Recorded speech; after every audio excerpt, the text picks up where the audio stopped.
أشهد أن لا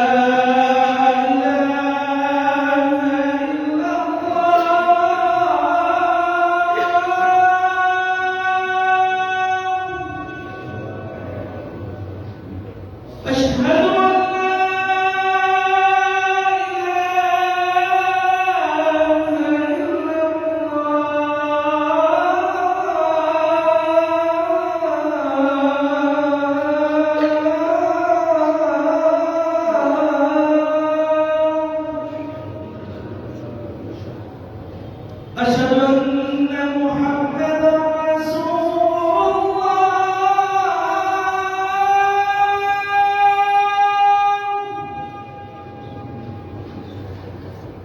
أشهد أن محمدا رسول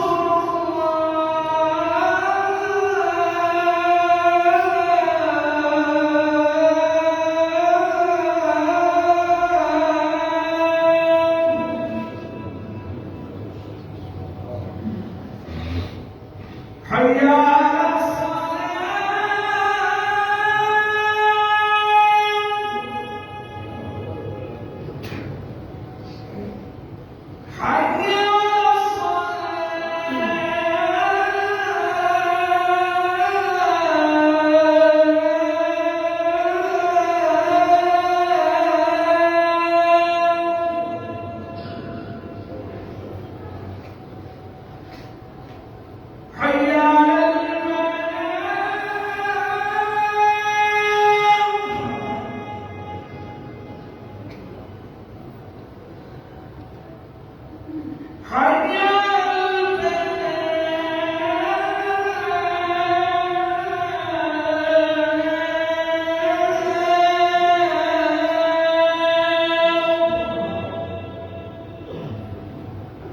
الله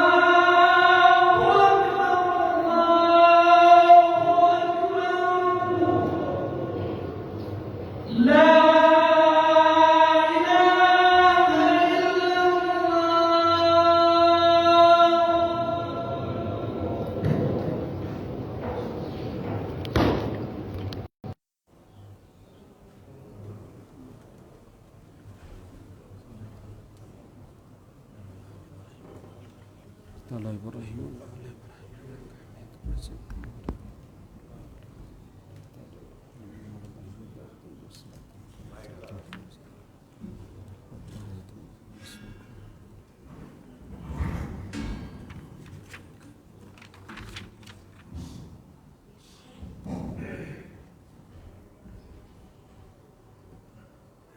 السلام عليكم ورحمة الله وبركاته.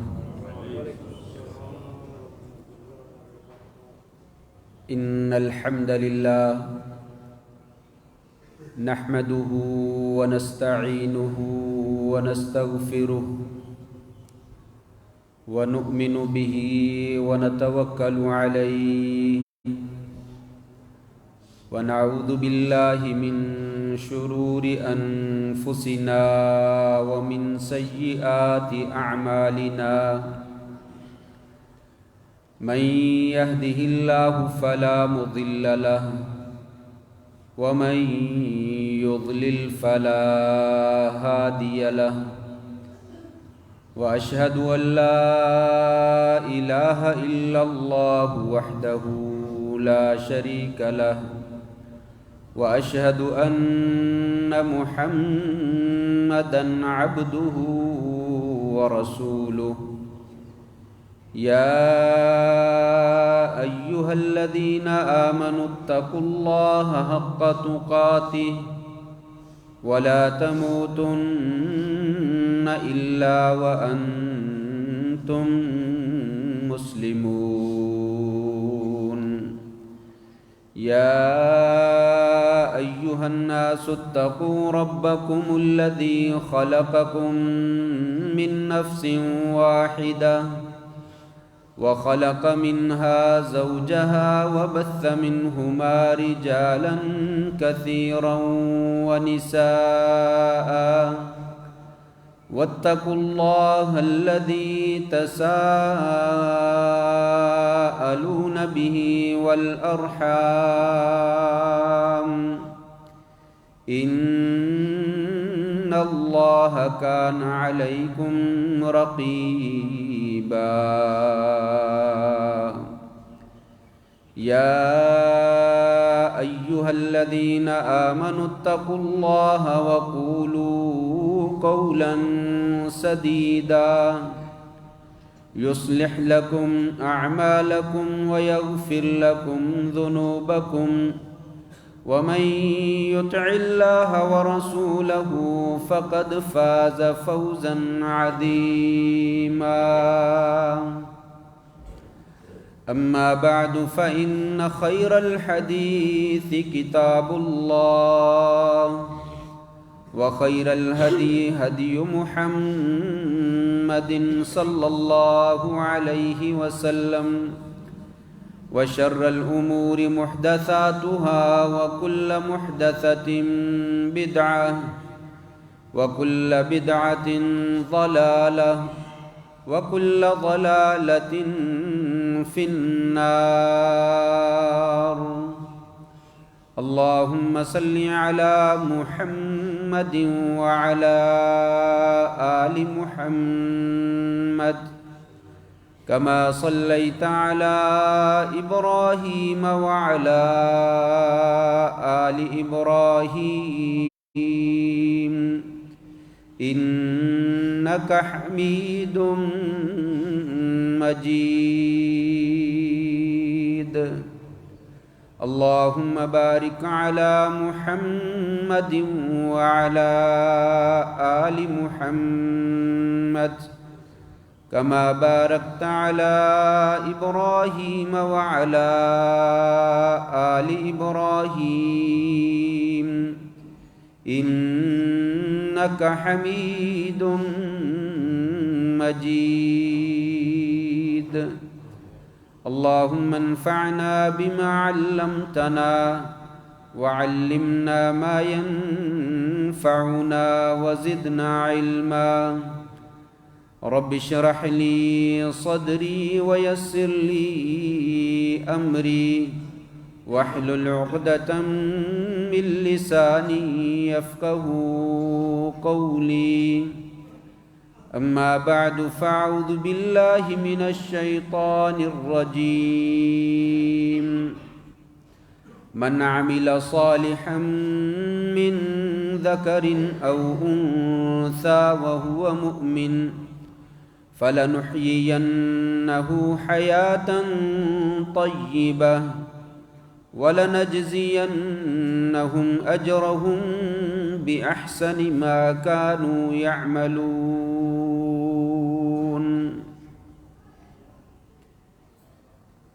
جس نے بھی نیک عمل کیا خواہ وہ مرد ہے یا عورت اس حال میں کہ وہ ایماندار بھی ہے ہم اسے ضرور بالضرور پاکیزہ عمدہ اور خوش کن زندگی عطا کریں گے اور دنیا میں جو وہ اچھے عمل کرتے رہے ان کا بہترین بدلہ بھی انہیں عطا کریں گے۔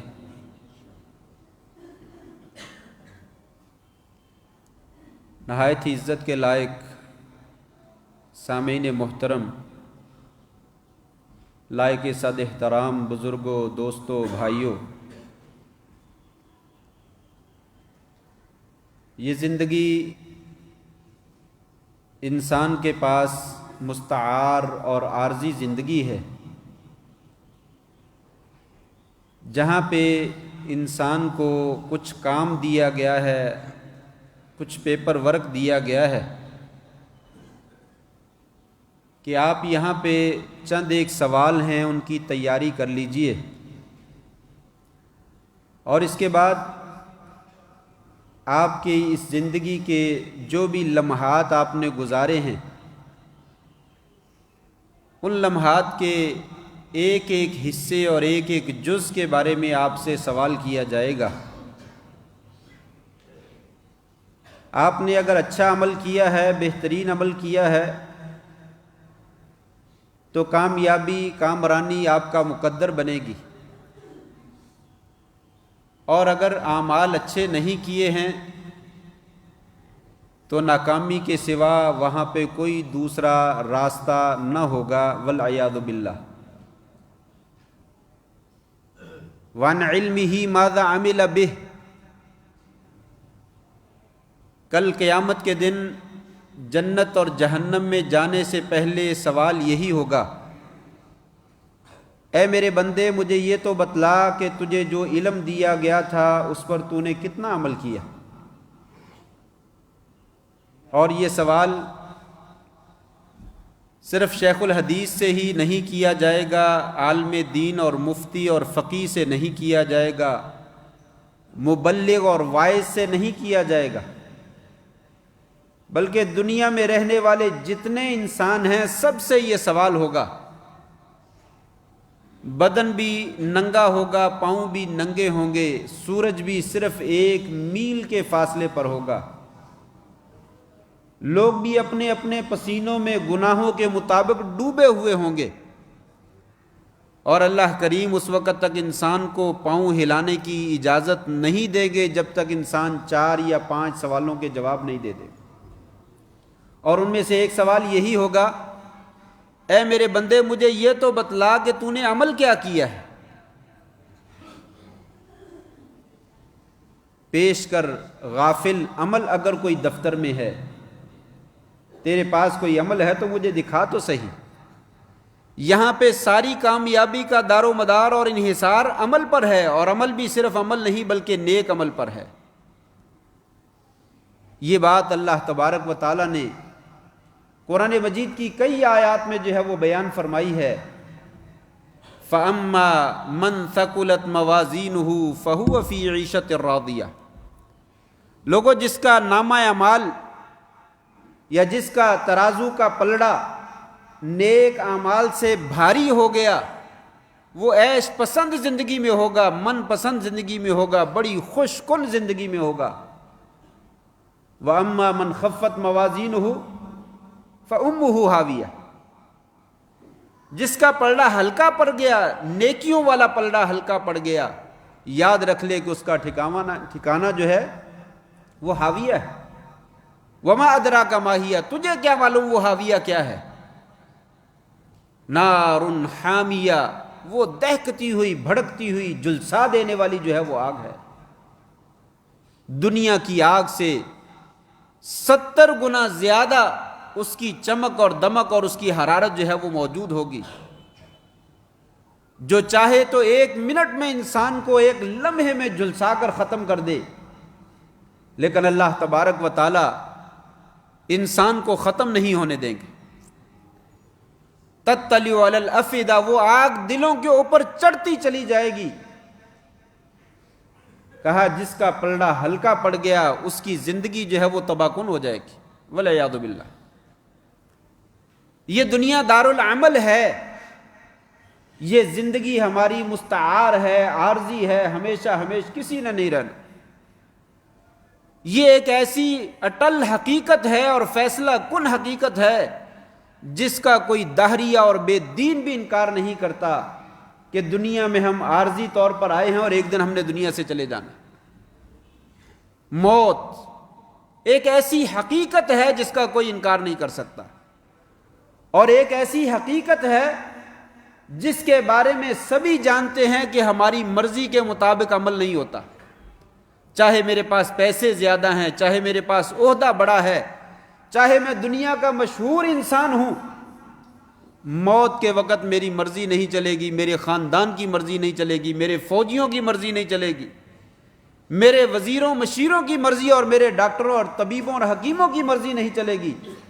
یہاں پہ مرضی جو ہے وہ کسی اور کی چلے گی، اور جس نے نیک عمل کیا ہے وہی کامیاب ہے، جس نے نیک عمل نہیں کیا وہ ناکام اور خسارہ پانے والوں میں سے۔ والعصر ان الانسان لفی خسر الا الذین آمنوا وعملوا الصالحات. اللہ کریم فرماتے ہیں لوگوں میں زمانے کی قسم اٹھا کے کہتا ہوں انسان سارے کے سارے خسارے میں ہیں، گھاٹے میں ہیں، سوائے ان لوگوں کے جو ایمان لاتے ہیں اور نیک عمل کرتے ہیں. نیک عمل کے بغیر کوئی گزارا نہیں.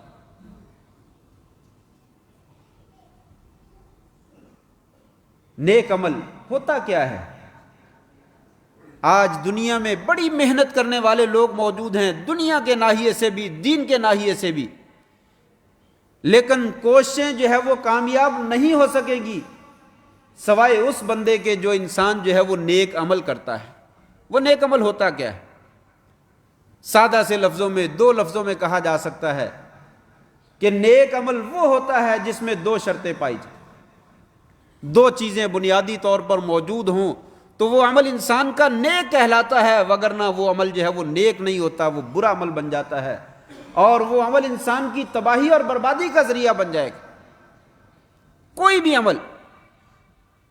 نمبر 1، وہ عمل اللہ تبارک و تعالیٰ کی رضا کے لیے کیا گیا ہو، اخلاص کے ساتھ کیا گیا ہو، اس کے ساتھ دنیا کی کوئی شہرت جو ہے وہ مقصود نہ ہو، دنیا کا کوئی مال جو ہے وہ مقصود نہ ہو، خاندان کے لیے تعصب مقصود نہ ہو، برادری کا تعصب مقصود نہ ہو، رشتہ داری کا، دوست احباب کا تعصب مقصود نہ ہو، اپنی پارٹی کا تعصب جو ہے وہ مقصود نہ ہو، صرف اللہ کی رضا کے لیے کام کیا گیا. یہ عمل جو ہے کل قیامت کے دن چھوٹے سے چھوٹا عمل جو ہے وہ کامیابی کا ذریعہ بن جائے گا، نجات کا سبب بن جائے گا. لیکن اگر اس میں اخلاص نہیں ہے، وہ جتنا مرضی بڑا عمل کیوں نہ ہو، انسان اس کے بارے میں جتنے مرضی دعوے کیوں نہ کرتا ہو، میں نے انسانیت کے لیے یہ کر دیا، میں نے وہ کر دیا، میں نے وہ کر دیا، وہ عمل انسان کے منہ کے اوپر مار دیا جائے گا. اخلاص، پیسہ، مفاد، یہ آج دنیا کا لالچ اور ہرس بن گیا ہے کہ کوئی بھی عمل انسان مفاد کے بغیر اور لالچ کے بغیر اور شہرت کے بغیر کرنے کے لیے تیار ہے. دنیا کا عمل بھی کیجئے، اس میں بھی رضائے الہی مقصود ہو تو وہ دنیا میں بھی خوش کن زندگی کا ذریعہ ہے، دنیا میں بھی عیش پسند زندگی انسان کو میسر ہوتی ہے اگر انسان دنیا کا عمل بھی اللہ کی رضا کے لیے کرتا ہے. کوئی عہدہ لیتا ہے، کوئی سیاست میں حصہ لیتا ہے، کوئی پارٹی کا ممبر بنتا ہے، کوئی سیکٹری بنتا ہے، کوئی وزیر مشیر بنتا ہے، حکمران بنتا ہے، جج بنتا ہے، وہ لوگوں کی فلاح و بہبود کا ہی کام کرتا ہے. اگر اس کے دل میں رضائے الہی مقصود ہے، یہ عمل اس کا دنیا میں بھی کامیابی کا ذریعہ بن جائے گا، آخرت میں بھی کامیابی کا ذریعہ بن جائے گا. اور اگر رضائے الہی مقصود نہیں ہے، اللہ کے لیے وہ عمل مقصود نہیں ہے، شہرت مقصود ہے، مال مقصود ہے اور عزت مقصود ہے اور اپنی بڑائی بیان کرنا مقصود ہے، تو یہی عمل اس کی تباہی اور بربادی کا ذریعہ بن جائے. 3 لوگوں کی حدیث مشہور ہے، صحیح ترمذی کے اندر، جامع ترمذی کے اندر یہ روایت ایک عجیب و غریب سیاق کے ساتھ موجود ہے. ایک راوی حضرت ابو ہریرہ رضی اللہ تعالیٰ کے پاس آتا ہے اور پوچھتا ہے کہ مجھے ایک حدیث آپ کو یاد ہے، وہ مجھے سنا دیجیے جو آپ نے نبی کریم سے سن رکھی ہو صلی اللہ علیہ وسلم. زور سے چیخ ماری ابو ہریرہ رضی اللہ تعالیٰ نے اور کہا میں ضرور سناؤں گا جو حدیث میں نے نبی کریم صلی اللہ علیہ وسلم سے سن رکھی ہے. اور خاموش ہو گئے اور ان کی آواز نہیں نکلی. کچھ دیر تک وہ خاموش رہے، پھر کچھ افاقہ ہوا تو پھر کہنے لگے اور زور سے چیخ ماری اور کہا میں تجھے وہ حدیث ضرور سناؤں گا جو میں نے نبی کریم صلی اللہ علیہ وسلم سے سن رکھی ہے. پھر خاموش ہو گیا اور آواز بیٹھ گئی. تیسری مرتبہ چیخ ماری اور منہ کے بل زمین پہ گر گئے. حدیث بیان کرنے کے لیے صرف وہ الفاظ ذہن میں تھے، وہ حدیث ذہن میں تھی اور اس کا معنی اور اس کا نتیجہ ذہن میں لا کر چیخ مار کر منہ کے بل گر گئے اور کتنی دیر تک بے ہوش پڑے رہے. وہ راوی کہتا ہے میں نے ابو ہریرہ رضی اللہ عنہ کو اپنے ہاتھوں پہ اٹھا لیا، ان کے سر کو سہارا دیا، ٹیک دی. کتنی دیر تک وہ بے ہوش رہے اور پھر ہوش میں آئے اور اپنے چہرے سے پسینہ وغیرہ جو ہے وہ صاف کیا اور سیدھے ہو کر بیٹھے. پھر کہنے لگے میں تمہیں وہ حدیث ضرور سناتا ہوں جو میں نے نبی کریم صلی اللہ علیہ وسلم سے سنی ہے, میرے علاوہ اور آپ کے علاوہ اس کمرے میں وہاں پہ کوئی موجود نہیں تھا. کہنے لگے کہ آپ نے وہ حدیث بیان فرمائی, 3 بندے کل قیامت کے دن اللہ تعالیٰ اپنے دربار میں بلائیں گے, مجاہد, قاری قرآن اور عالم دین, اور اللہ کے رستے میں جو ہے وہ سخاوت کرنے والا. دنیا میں یہ 3 کام بہت زیادہ ہوتے ہیں. قصہ مختصر, یہ حدیث آپ نے کئی دفعہ سن رکھی ہے. اللہ تبارک و تعالی ہر بندے کو بلا کر کہیں گے میں نے تیرے اوپر انعامات کیے, تو نے کیا کیا؟ قاری قرآن کہے گا یا اللہ میں قرآن پڑھتا رہا, بڑی بہترین آواز میں لوگوں کو سناتا رہا, لوگ جو ہے وہ سنتے رہے, دین سے فائدہ اٹھاتے رہے. اور عالم دین کہے گا میں یا اللہ میں نے تیرا دین پڑھا, پڑھ کے پھر پڑھانا شروع کیا, پھر سکھانا شروع کیا, لوگوں کو بتلاتا رہا, حتیٰ کہ اپنی جان جو ہے وہ تیرے دین کے لیے وقف کر دی, اور آخری میری سانسیں جو ہے وہ تیرے دین کو تبلیغ کرتے ہوئے ختم ہو گئے. اور مجاہد کہے گا میں تیرے راستے میں لڑتا رہا, لوگوں کو مارتا رہا, دین کی طرف بلاتا رہا, جو نہیں آتا تھا اسے قتل کرتا رہا, حتیٰ کہ اپنی جان کا نذرانہ بھی تیرے راستے میں پیش کر دی. اللہ تعالیٰ فرمائیں گے کذبتا کذبتا کذبتا, تو نے بھی جھوٹ بولا, تو نے بھی جھوٹ بولا, تو نے بھی جھوٹ بولا, میرے مقصد کے لیے تو نے کوئی کام نہیں کیا, میری رضا کے لیے میرے راستے میں تو نے کوئی کام نہیں کیا. قرآن ضرور پڑھا, سنایا ضرور ہے, علم سیکھا ضرور ہے, سکھایا ضرور ہے, تو نے پیسے بڑے خرچ کیے, لیکن تو کیا کہتا تھا؟ غریبوں کو ساتھ لے کر تصویریں بناؤ, سوشل میڈیا پہ ڈالو کہ میں فلاں بیوہ عورت کو جو ہے وہ صدقہ خیرات دے رہا ہوں, میرا نام آ جائے کہ فلاں چودھری نے اتنا پیسہ جو ہے وہ صدقہ خیرات دیا ہے, فلاں قاری نے جو ہے وہ ایسا قرآن پڑھا ہے کہ وہ دل میں اترتا چلا جاتا تھا, فلاں عالم جو ہے وہ بڑی تقریر کرتا تھا اور بہت زبردست واز کیا کرتا تھا. تیرے دل میں تو یہ ارادے تھے کہ لوگ مجھے قاری قرآن کہیں, عالم دین کہیں, مجھے سخی کہیں, مجھے مجاہد کہیں, مجھے جرنیل کہیں, کمانڈر کہیں, وہ دنیا میں لقب دے دیے. جاؤ آج میرے پاس تمہارے لیے کچھ نہیں ہے, او میرا بہی فصحب بہی علی وجہی فصحب علی وجہی حتی القی فی النار, او کما قال علیہ الصلوۃ والسلام. حکم ہوگا ان کو اوندے منہ گھسیٹ کر جو ہے وہ جہنم رسید کر, تینوں کو جہنم رسید کر دیا جائے گا. اور حدیث کے آخری الفاظ ہیں یہ وہ 3 پہلے بندے ہوں گے جن کے ذریعے سے جہنم کی آگ کو بھڑکایا جائے. اور آپ صلی اللہ علیہ وسلم نے قرآن مجید کی وہ آیتیں تلاوت فرمائیں جس میں آپ نے فرمایا من کان یرید الحیات الدنیا وزینتہا, جو لوگ دنیا کا مال و منال چاہتے ہیں, دنیا کی عزت چاہتے ہیں, شہرت چاہتے ہیں, وہ یاد رکھ لیں ہم دنیا میں ان کو دے دیتے ہیں, آخرت میں ان کے لیے کچھ نہیں ہوگا, ان کے لیے آخرت میں جہنم کے علاوہ کچھ نہیں ہوگا, ہم اسے جہنم رسید کر دیں گے. آج کتنے لوگ ہیں اللہ کی رضا کے لیے کام کرنے والے, سیاسی ہوں, اقتصادی ہوں, خاندان کے معاملات ہوں, معاشرے کے معاملات ہوں, کتنے لوگ ہیں جو اللہ کی رضا کے لیے جو ہے وہ کام کرنے والے ہیں. کیا قیامت کی نشانیاں نہیں ہیں؟ آپ نے فرمایا تھا یصبح الرجل مؤمنا ویمسی کافرا ویمسی مؤمنا ویصبح کافرا, صبح کو انسان مومن ہوگا اور شام کو کافر ہو جائے گا, شام کو مومن ہوگا اور صبح کو کافر ہو جائے گا. کیوں؟ یبیع دینہ بعرض من الدنیا, اپنے دین کو دنیا کے تھوڑے سے سامان کے لیے بیچ ڈالے گا. آج کیا نام نہاد مولوی اور کیا سیاستدان اور کیا سائنسدان اور کیا جو ہے وہ دنیا کا ہر طبقے سے تعلق رکھنے والا انسان تھوڑے سے مفاد کی خاطر اپنی وابستگیاں چینج نہیں کر دیتا.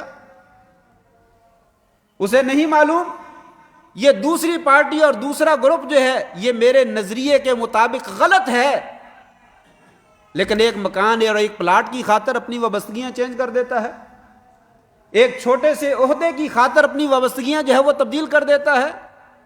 یبیع دینہ بعرض من الدنیا, جانتا بھی ہے کہ یہ انسان غلط ہے, لیکن پیسے کی خاطر، شہرت کی خاطر، عزت کی خاطر، کامیابی کی خاطر، دنیاوی کامیابی کی خاطر اپنے نظریے کو جو ہے وہ چینج کر دیتا اور اپنے نظریے کو بیچ ڈالتا ہے۔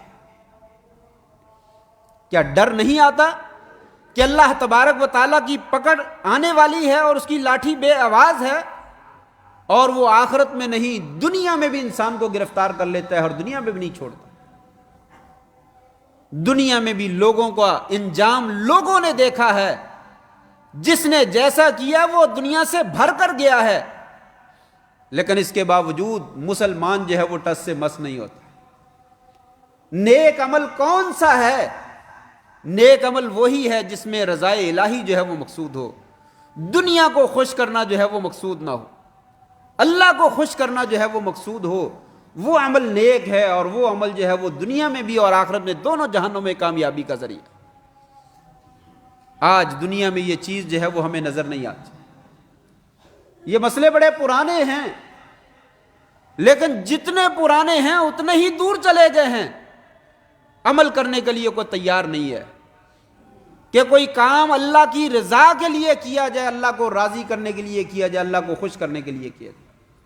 نیکی کر اور فیس بک میں ڈال، نیکی کر اور واٹس ایپ میں ڈال، نیکی کر اور سیاست دانوں کے پلڑے میں ڈال، نیکی کر اور دوسری پارٹی کے پلڑے میں ڈال۔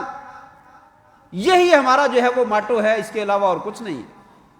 اللہ کے لیے نیکی کون کرتا ہے؟ جو نیکی کرے اور دریا میں ڈال دے، نیکی کرے اور چھپا لے، یا اللہ یہ نیکی صرف تیرے لیے ہے، میرے کسی اور کے لیے نہیں کی۔ ہزاروں لاکھوں روپے خرچ کر دیتا ہے لیکن اللہ کے علاوہ کسی اور کو نہیں بتلاتا۔ آج کہاں سے لائیں ایسے لوگ؟ کہاں سے لائیں ایسے حکمران؟ کہاں سے لائیں ایسے علماء؟ کہاں سے لائیں ایسے نیک لوگ جو اللہ کی رضا کے لیے دین کا کام اور دنیا کا کام کرنے والے ہوں؟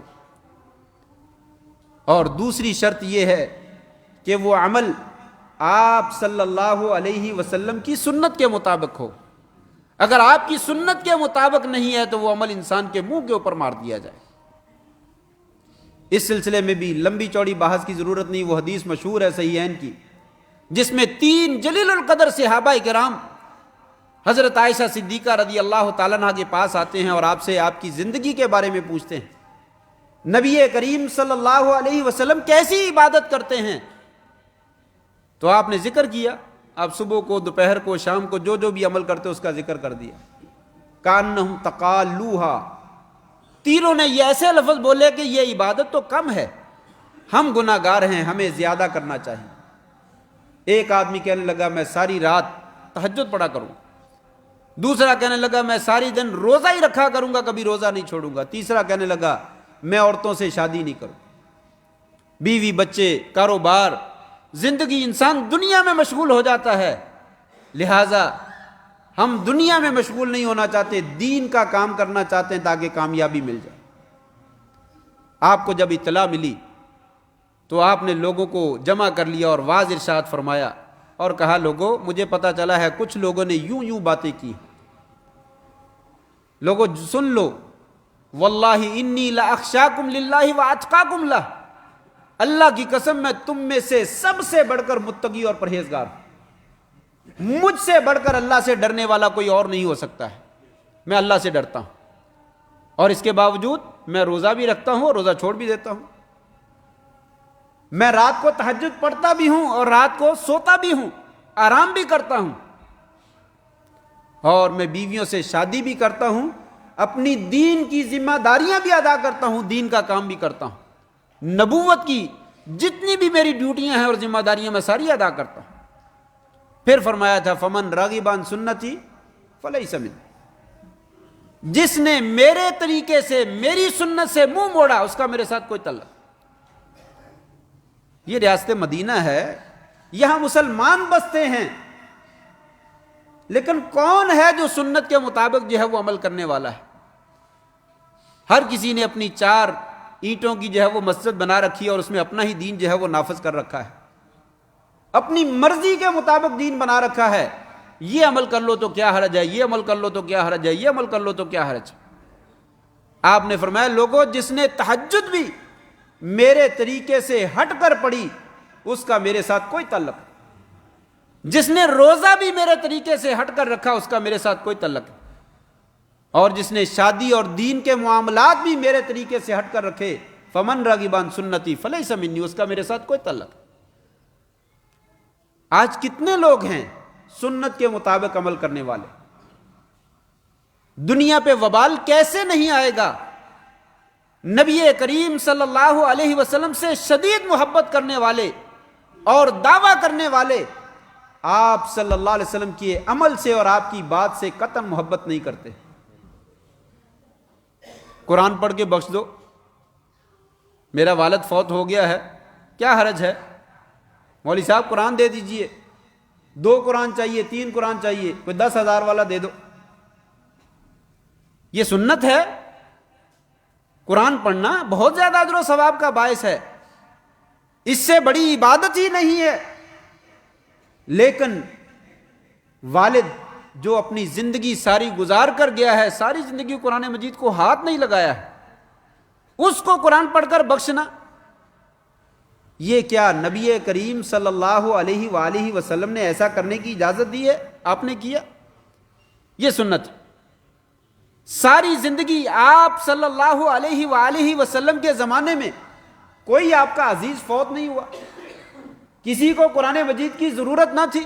خدیجہ رضی اللہ تعالیٰ عنہ، آپ کی بیٹیاں رقیہ، ام کلثوم، زینب رضی اللہ تعالیٰ عنہ، آپ کے چچا امیر حمزہ رضی اللہ تعالیٰ عنہ، یہ تمام حضرات جو فوت ہوئے آپ کی زندگی میں، آپ نے کس کے نام پہ ایک سورت فاتحہ بھی پڑھ کر جو ہے وہ بخشی ہو؟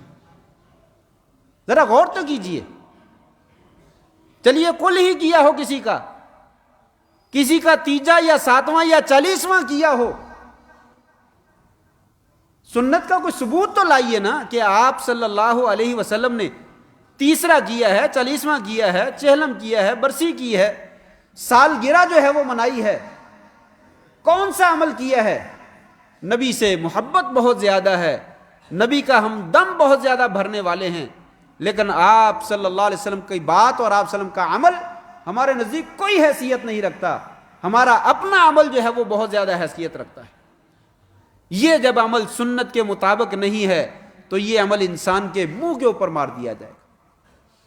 حوض کوثر پر پانی پینے کے لیے لوگوں کو پیچھے ہٹا دیا جائے گا، آپ کہیں گے میری امت کے لوگ ہیں، کہا جائے گا لا تدری ما احدثوا بعدک، اے نبی کریم صلی اللہ علیہ وسلم آپ کو علم نہیں ہے، آپ جب دنیا سے چلے گئے تھے ان لوگوں نے اپنا دین تبدیل کر چھوڑ دیا تھا، جو دین آپ چھوڑ کر گئے تھے اس دین کو انہوں نے اپنے لیے کافی نہیں سمجھا، اپنی منمانی کی، اپنی مرضی کا دین بنا لیا، سزائیں اپنی مرضی کی بنا لی، آرڈیننس جو ہے وہ اپنی مرضی کے بنا لیے۔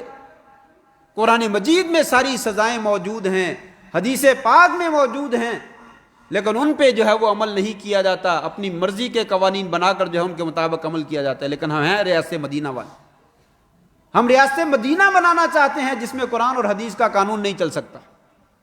یہ کون سی ریاست ہے؟ سنت کے مطابق عمل کیجئے، آپ کے عمل کی ویلیو بنے گی، اگر سنت کے مطابق عمل نہیں ہے تو کوئی ویلیو نہیں۔ یہ 2 بنیادی شرطیں ہیں، اگر عمل کے اندر یہ نہ پائی جائیں تو وہ انسان کا عمل جو ہے وہ نیک عمل نہیں ہے۔ یہی نیک اعمال جو ہیں وہ کل قیامت کے دن جو ہے وہ پلڑے کو بھاری کرنے والے، اگر یہ موجود نہیں ہے پلڑا ہلکا پڑ جائے گا۔ سورہ کہف میں اللہ تعالیٰ فرماتے ہیں کتنے ہی لوگ آئیں گے، بڑی عبادتیں لے کر آئیں گے، بڑے تھکے ہوئے آئیں گے، اپنی زندگیاں تھکا ڈالی ساری کی ساری، لیکن ہم ان کے اعمال کو حباء منصورا، غبار بنا کر اڑا ڈالیں گے۔ فلا نقیم لہ یوم القیامت وزنا، ہم ان کے لیے ترازو بھی نہیں لگائیں گے، بغیر تولنے کے ہی جہنم رسید کر دیں گے۔ یہ عمل بیکار چلے جائیں۔ کامیابی کا دار و مدار اخلاص کے اوپر ہے اور اتباع سنت کے اوپر ہے۔ جب تک اخلاص اور اتباع سنت کسی عمل میں موجود نہیں ہے تو وہ کوئی بھی عمل انسان کی کامیابی کا ذریعہ نہیں بن سکتا ہے۔ آئیے تھوڑا سا ٹائم ہے، وہ عمل کیا ہے؟ بہت سارے ہیں، ایک 2 کر کے ذکر کروں تو مہینے لگ جائیں، وہ اعمال جو ہے وہ ختم نہیں ہوتے۔ میں 1-2 عملوں کی طرف اشارہ کیے دیتا ہوں۔ نبی کریم صلی اللہ علیہ وسلم کی مشہور حدیث ہے، آپ نے فرمایا وما تقرب الی عبدی بشیء احب الی ما افترضته، ما تقرب الی عبدی بشیء احب الی ما افترضته، فرمایا میرا بندہ جو ہے سب سے زیادہ میرا قرب جو ہے وہ حاصل کرتا ہے، میرا ولی بنتا ہے، نیک بندہ بنتا ہے اپنے فرائض کو ادا کرنے کے ساتھ۔ جو بندہ اپنے فرائض کو ادا نہیں کرتا ہے وہ کسی صورت میں بھی میرا نیک اور میرا مقرب بندہ نہیں بن سکتا، وہ کامیابی کے دائرے میں شامل جو ہے وہ نہیں ہو سکتے۔ چھوٹے موٹے نفلی کام جتنے مرضی کرتا رہے، فرض ہی ادا نہیں کرتا، اس کا کوئی فائدہ۔ فرائض کا مفہوم بڑا وسیع ہے، نماز بھی ہے، روزہ بھی ہے، زکوٰۃ بھی ہے، حقوق والدین بھی ہیں، اور لوگوں کے حقوق بھی ہیں، پڑوسیوں کے حقوق بھی ہیں، حقوق اللہ بھی اور حقوق العباد سارے اس میں آ جاتے ہیں۔ جو جو چیز آپ کے ذمہ فرض ہے اگر انسان اس کو ادا نہیں کرتا، اس کے علاوہ سینکڑوں نہیں ہزاروں عمل کرتا ہو، کامیابی حاصل نہیں کر سکے، اللہ کا قرب حاصل نہیں کر سکے۔ اور ان میں سے بنیادی چیز جو ہے وہ نماز، سب سے بنیادی چیز نماز، سب سے بڑا نیک عمل ہے۔ قیامت کے دن سب سے پہلا سوال اسی نماز کے بارے میں ہونا۔ آج کتنے مسلمان دین کے باقی اعمال تو چھوڑیے، نماز ہی پڑھنے والے ہیں۔ آج ہمارے فنکشن ہو سکتے ہیں، نماز کو بعد میں لیٹ کیا جا سکتا ہے۔ جو پڑھنے والے ہیں، جو پڑھتے نہیں ان کو تو پرواہ کوئی نہیں، جو پڑھنے والے لوگ ہیں وہ اپنی خوشی اور غمی کو پہلے جو ہے وہ پورا کرتے ہیں، نماز جو ہے وہ بعد میں ہوتی ہے۔ کتنے ہی مسلمان ہیں جو 2-3 نمازیں ویسے ہی چھوڑ دیتے، صبح نہیں پڑھی جاتی، رات کی نہیں پڑھی جاتی، اس وقت تھکے ہوتے ہیں، پھر اسی طرح سو جاتے ہیں، کبھی 2-2 3-3 اکٹھی کر لیتے ہیں۔ یہ نماز جو مسلمان اور کافر کے درمیان فرق کرنے والی چیز ہے، جس کو آپ نے فرمایا تھا یہ میرے دل کا نور بنایا گیا ہے، میری آنکھوں کی ٹھنڈک بنائی گی، جس کو اللہ تعالیٰ نے معراج قرار دیا ہے۔ لوگوں، جس نے اللہ سے ملاقات کرنی ہے وہ نماز میں ملاقات کر سکتا ہے، لیکن اس کے لیے تو ہمارے پاس ٹائم ہی نہیں ہے۔ وہ نماز جس کے بارے میں پوچھا جائے گا کہ تم جہنم میں کیوں داخل ہوئے ہو، قالوا لم نک من المصلین، ہم دنیا میں نماز نہیں پڑھا کرتے۔ وہ نماز جو جنت میں جانے کا ذریعہ ہے اور جہنم سے بچانے کا ذریعہ ہے، وہ نماز کے لیے ہمارے پاس ٹائم ہے۔ جنازہ پڑھنے والے انتظار کرتے رہتے ہیں مسجد کے باہر کہ کب جنازہ ہے، میں جنازے میں شریک ہو جاؤں اور میت والے گھر والوں کو میں اپنا چہرہ دکھا سکوں۔ اندر نماز ہو رہی ہے لیکن نماز پڑھنے کے لیے نہیں آتا، فرضی نماز، جنازے کے انتظار میں جو ہے وہ کھڑا ہے۔ یہ نماز، اس نماز کے بغیر کامیابی کیسے ممکن ہے؟ آج کتنے مسلمان ہیں جو نماز پڑھنے والے ہیں اور رونا روتے ہیں حالات کا، سیاست ٹھیک نہیں ہے، اقتصادیات ٹھیک نہیں ہے، معاشیات ٹھیک نہیں ہے، ہمارے سارے معاملات خراب ہو گئے ہیں، دشمنوں نے عجیب و غریب چالیں چل دی ہیں اور ساری ہمارے خلاف چلی جا رہی ہیں۔ لیکن کبھی سوچا ہے کہ اس تباہی اور بربادی کے پیچھے ہاتھ کس کا ہے؟ ہمارے اپنے ذاتی اعمال۔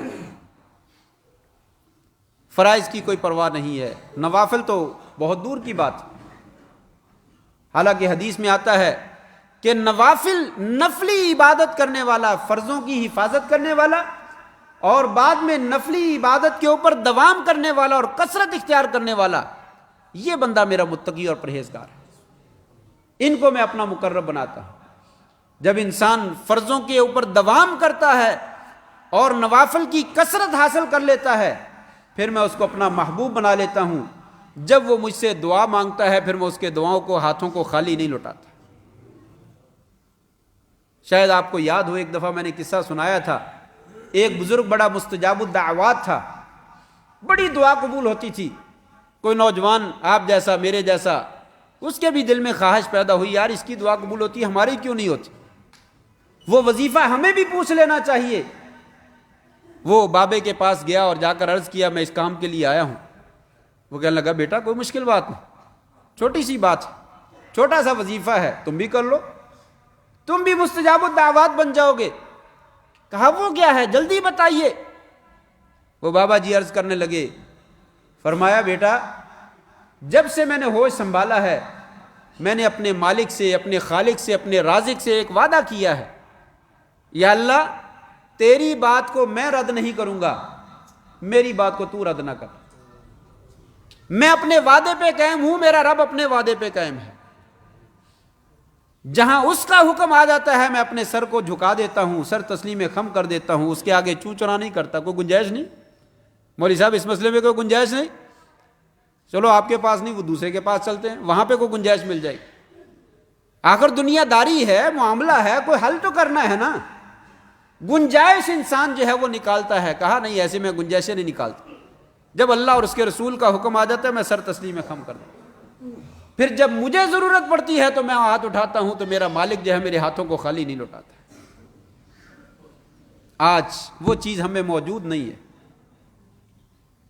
کہ انسان اللہ کے ساتھ کیے ہوئے عہدوں کی پاسداری کرے، ان کی پابندی کرے، ان کی حفاظت کرے۔ وقت جو ہے وہ ختم ہو رہا ہے، ایک آخری بات ذکر کر کے اپنی بات ختم کرتا ہوں۔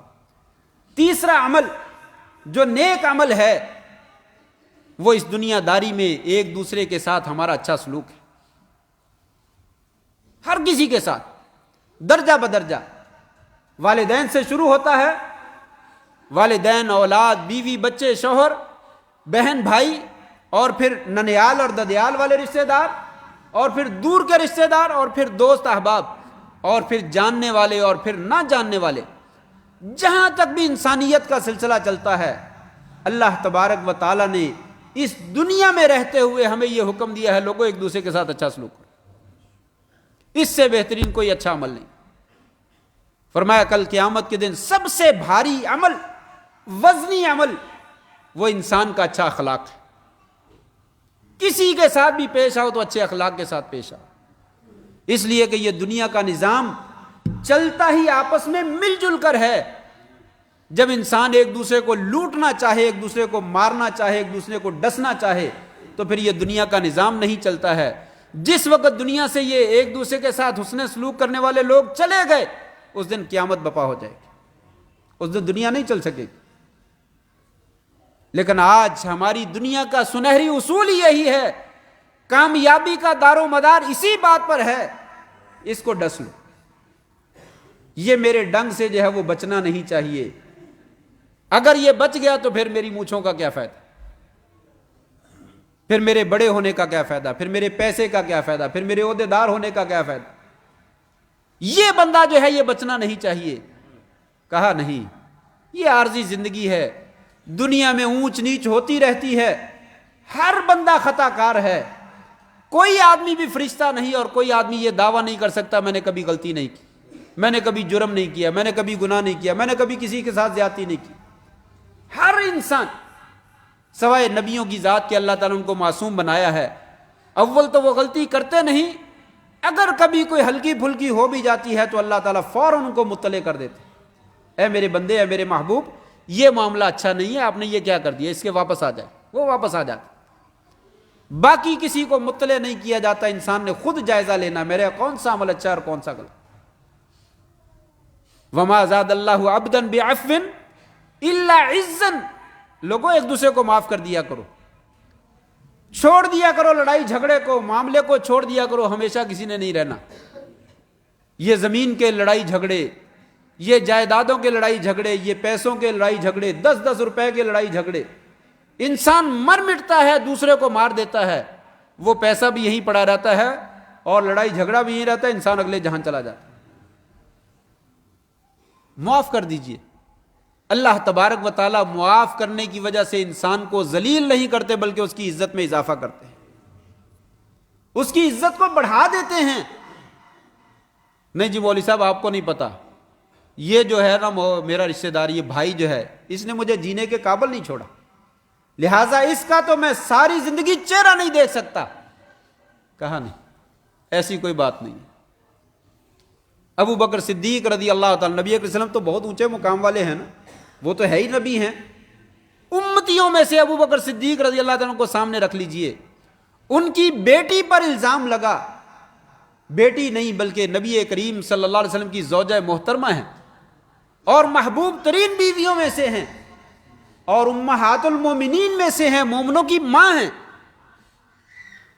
ان میں الزام لگانے والوں میں ابو بکر صدیق رضی اللہ تعالیٰ کا ایک بھتیجا یا رشتہ دار بھی تھا، غریب آدمی تھا، اس کو نان و نفقہ اور خرچہ دیتے تھے۔ جب سزا ہو گئی، معاملہ رفع دفع ہو گیا، ابو بکر صدیق رضی اللہ تعالیٰ نے قسم اٹھا لی، اللہ کی قسم آج کے بعد مستہ بن اثاثہ کو میں خرچہ نہیں دوں گا۔ حق بنتا تھا کہ یہ میرے نبی کی بیوی کا دشمن ہے، اس کے اوپر الزام لگانے والا ہے، میری بیٹی پر الزام لگانے والا ہے، مومنوں کی ماں پر الزام لگانے والا ہے، اس کے ساتھ اچھا سلوک نہیں کرنا چاہیے۔ حق رکھتا ہے، کہا میں نہیں دوں گا، اللہ کی قسم اس کو میں نہیں دوں گا۔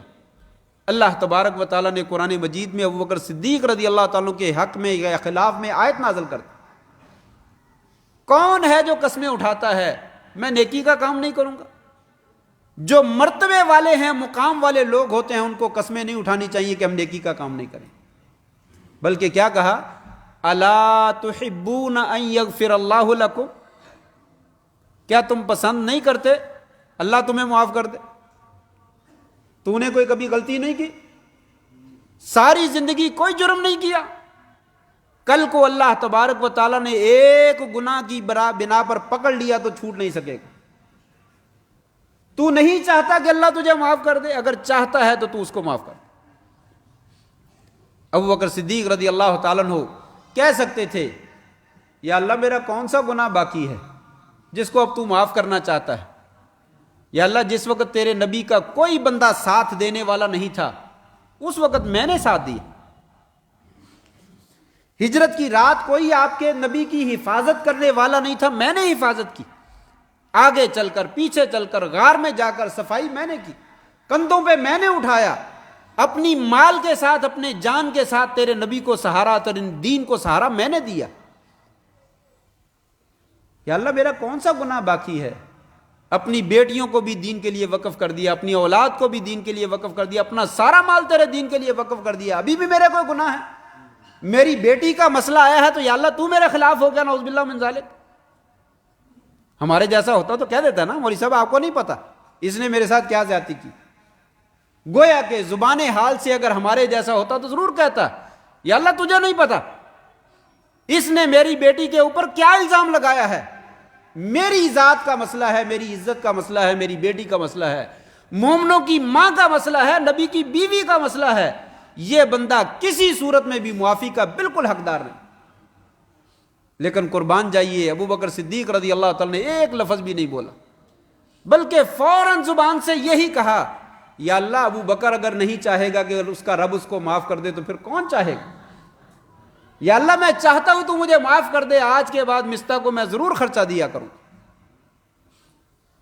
یہ حسن سلوک، یہ دنیا داری ہے، یہ دنیا میں سب سے بڑا کام ہے۔ لوگوں ایک دوسرے کو معاف کر دو، دوسرے کا پلڑا بھاری کر دو، یار تو ہی صحیح، یہ لو جیسے تو چاہتا ہے اسی طرح کر لو، کچھ نہیں ہوتا۔